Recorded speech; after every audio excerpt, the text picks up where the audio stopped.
Welcome to Mississippi winter. Look at this gorgeous day. I mean, look at the sky. Is it not beautiful? This time yesterday? Yesterday. We had about 4 or 5 tornadoes wreaking havoc and making messes all over the place. Luckily, nobody was killed. Hey everybody, it's me, Margaret, and I've got slim pickings this week for what I've been doing. Yikes! Will somebody please remind me to throw this lipstick away?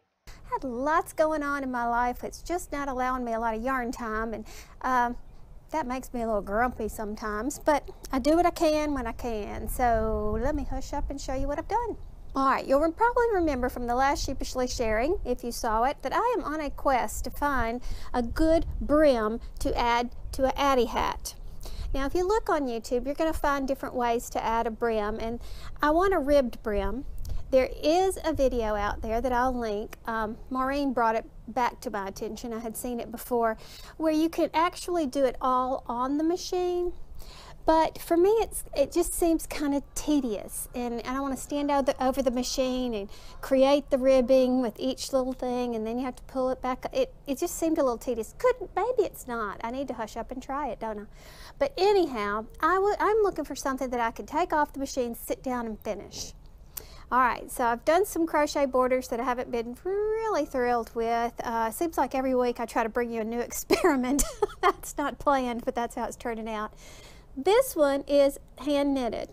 Now, I've told you before I kind of wrestle with what needle I need to use to match the gauge. This is a 4. It's too small. Probably need to do a 5mm. And what I did here was, you know, you come off of 46 stitches, and that's going to make a child size hat if you do a 46 stitch rib. I mean, it would probably stretch to fit B, but that's not what I want. I wanted it to be, I don't want it to be stretched so tightly that you can hardly tell it's a rib.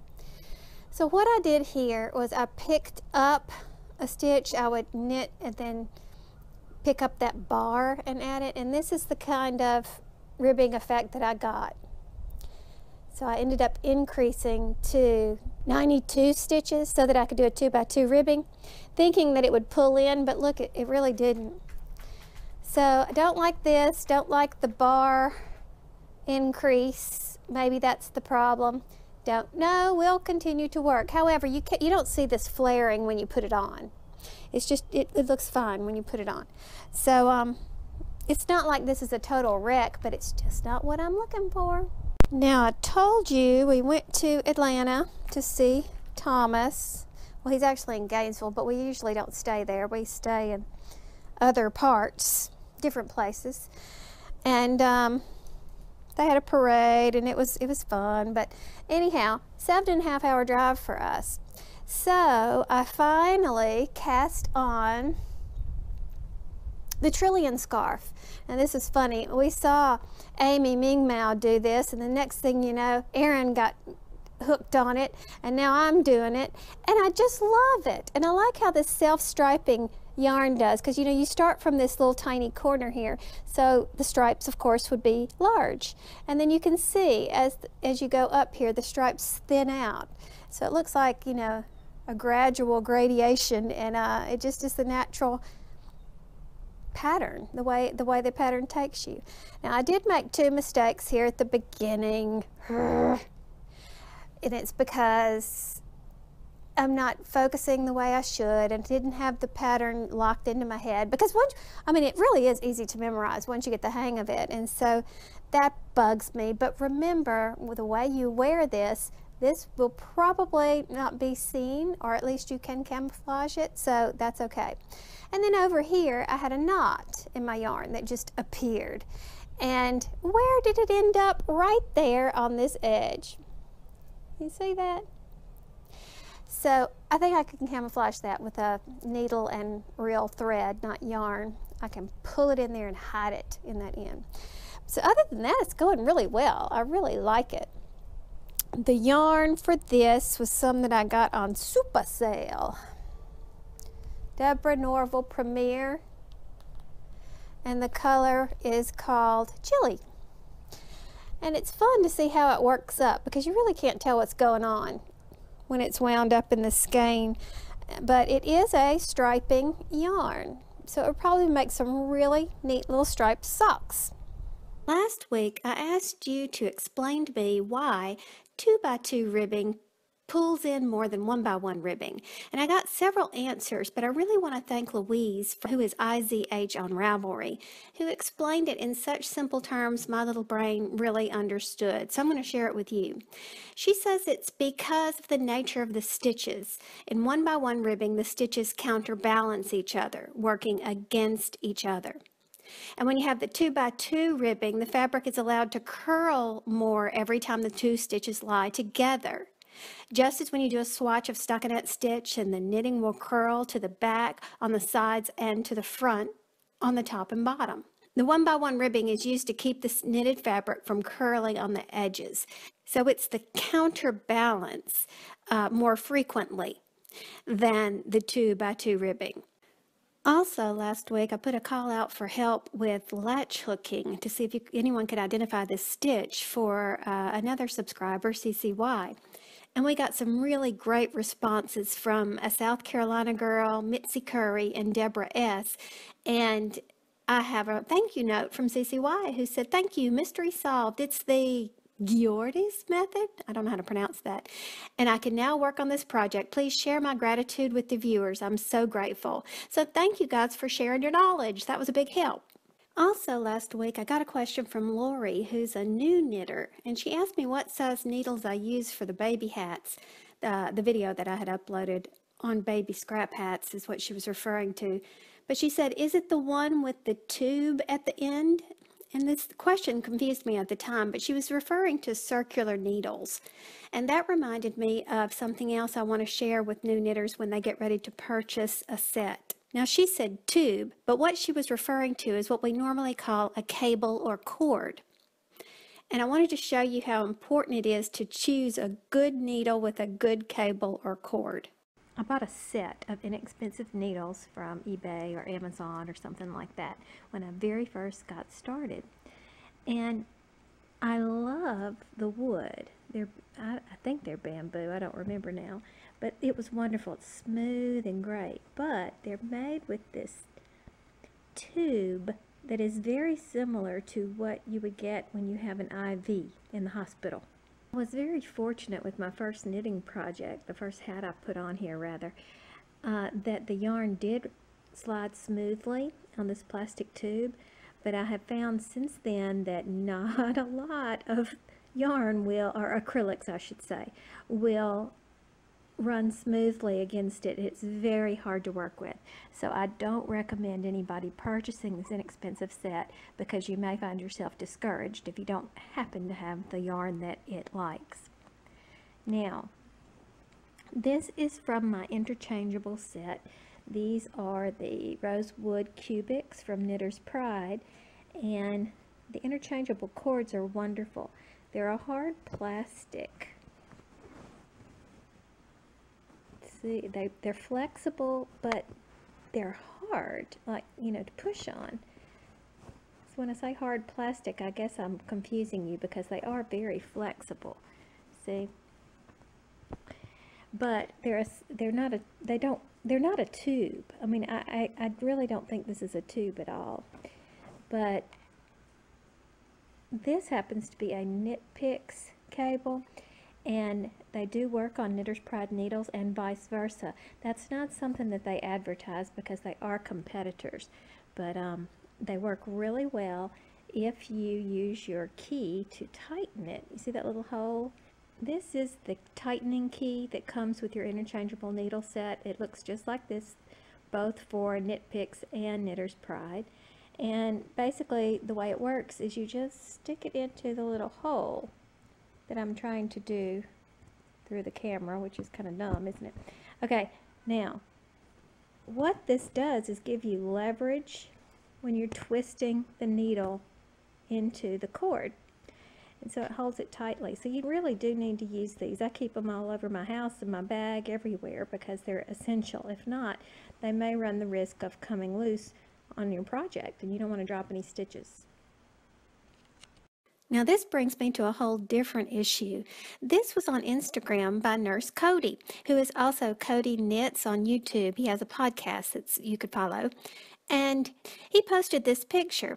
Now, when I was looking on my phone, it looked as though it had come unscrewed. But now that I'm on my computer, the picture is bigger. It appears to be a worse problem than that. It looks as though it came apart, not from the part that screws into the needle, but the actual manufactured part that you can't do anything about. I hope I'm explaining myself correctly. Cody, if you're watching this, comment below and tell us exactly what happened, or we'll probably catch it on your podcast, because that's a really big deal to lose your stitches like that. And speaking of sweet and thoughtful Cody, don't you love my good segues here for this video? He suggested last week that I visit a little yarn shop called Yarn Rhapsody in Gainesville, Georgia. He's from that general Atlanta area, so he knows these things. And I've seen it, I've driven past it several times, but I haven't gone in because my traveling companions are less than enthusiastic about that outing. Here's something just to show you how important gauge is. You just don't think it's a big deal. Follow the exact same recipe, and I'll put that link in the description box below, meaning that I cast on the exact same amount and did each hat the exact same way. Only thing is, I used different yarn and different needle. This yarn is Martha Stewart Crafts yarn. It calls itself a number 4 worsted, and I would say that it was pretty close to a true number 4 worsted. I really like this yarn, by the way. I got it on massive sale, so I don't know if it's on clearance or not. It's 65% acrylic, 35% wool blend. It's some nice yarn. But anyhow, this was made from Caron 1 pound. And I don't have the actual skein here, but let me cut to a picture and see if you can see the difference in the size of these number 4s. They both call themselves a number 4 worsted, but I think you can clearly see that Caron 1 pound is a heavier yarn than the Martha Stewart Crafts from Lion Brand. If you've ever worked with a Caron 1 pound, you know that it is really pushing the boundary of a number 4 worsted. It's pretty heavy, on the heavy side for that. So I feel more comfortable using a 5mm needle with that. And I do know that 5mm needle is what is normally recommended for a worsted, but not for me. I always have to go down. So this was done with a 4mm needle. Same pattern, cast on the same amount, and my goodness, look at the difference in size. So see, 1mm needle per stitch, different yarn, huge difference, which is why I'm so scared to do fitted garments. These are my friends Larry and Vicky, and I think I told you a while back we were at a local craft fair and we ran into them, and Larry told me that he has picked up knitting. And the reason why is because he's one of those real productive type people, and the winter months come along and he feels, you know, gets kind of stir crazy being in the house, so he has to be doing something productive. Well, Larry has passed me by leaps and bounds. He has now moved into sock knitting, and his skills are great. He says he's glad that you can't see these up close because there's lots of mistakes, but shoot, look how those heels are matching.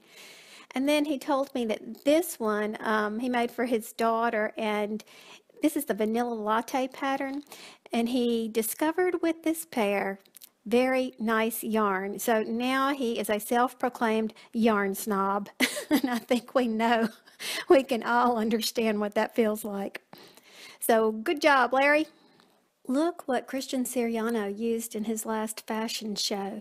Now, of course, you'd have to be tall and skinny to be carrying off something that big and bulky, but look at this woman's makeup. She's so scary. And then here we go from high fashion to Walmart. These were pajamas in the plus size section, but weren't they adorable? Now, continuing on with my retail adventures, I was at Fresh Market yesterday, and look at this. It's a wash rag, and they used felt and ribbon and a little pom-pom to turn it into a dog. Wouldn't this be adorable to make for a baby gift? If you made some little cotton washcloths, that would be so cute. My new Emotive monthly subscription came in. This is my February box. If you'll remember, my big kids gave me this for Christmas. But I'm just now, I opened it and made all the noise, so you're seeing it with me. All right, first I always get a postcard. Isn't that cute? That's a February themed postcard. And then they always give you little bags, but I haven't used the bags to make tea. I just use my tea infusers and put it in a teapot. But here's what I got this time. Cherry coconut. Oh, now see, that sounds delicious to me. I love cherry and I love coconut. Ah, how you say that? Alishan Eco Red.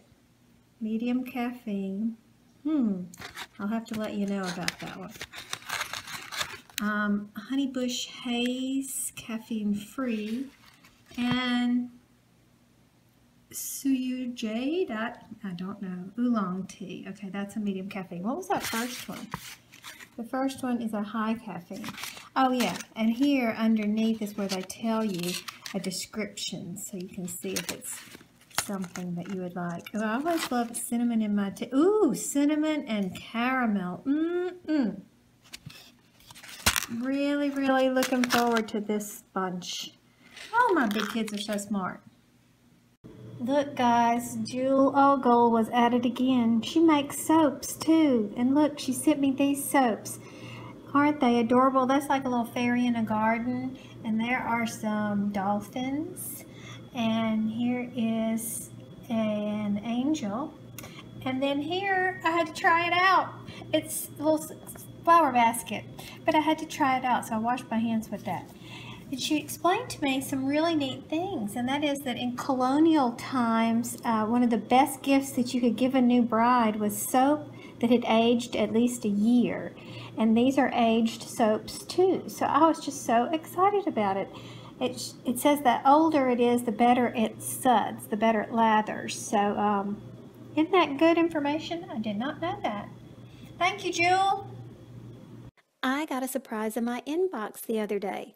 Sarah Hepworth sent me the ever-popular Fish Lips Kiss heel that I've heard so much about, because remember that one of my goals is to knit a pair of socks, and then Larry comes along and just blows me out of the water. Those were so good, Larry. I'm still so impressed. Anyhow, I want to thank Sarah, and if you guys don't know who I'm talking about, Sarah doesn't do videos anymore, but she's very prominent in the yarn community. She has this, what I consider, impeccable taste, and anything she does never looks like an old grandma did it or whatever. It's always contemporary. Follow her on Instagram. She's Sarah Hepworth there. You can see that she's got a Ravelry link, and I'll put that in the description box below. But you are just going to love to see what she does, and her photography is just beautiful as well. Look at those precious pencil socks. I'm in love. So you remember when I asked you if it was weird that we eat at the coffee table now on the couches? Well, we had lots of responses on that, but what I didn't tell you is that, yeah, the TV is right up here, but there's the table. We could sit at the table like civilized people and still see the TV. Hope you don't mind my little vloggy style lately, but kind of short on the yarn, but lots going on in my life. So all my subscribers who have kind of gotten to know me over the years tend to not mind that sort of thing. So new subscribers, sorry, you probably signed on for the yarn. There'll be more because I can't get enough yarn. But until then, talk to you soon. Bye.